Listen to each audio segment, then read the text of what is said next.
Bawal ng... Bawal ng gumalaw. Tapos, i-explain nyo bakit yun yung ginawa ninyo. Kung dapat yun, sige, pwede tulungan ng leader. Okay. Dito lang. Dapat, kung sino yung may pinakamagandang explanation at syempre, yung pag-acting, sila yung panalo. Okay, gets? Gets yun na? Yes! Okay. Leaders, to your groups.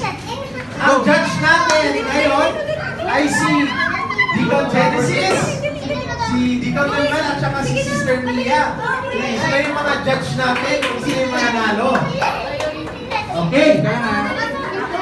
Group leaders.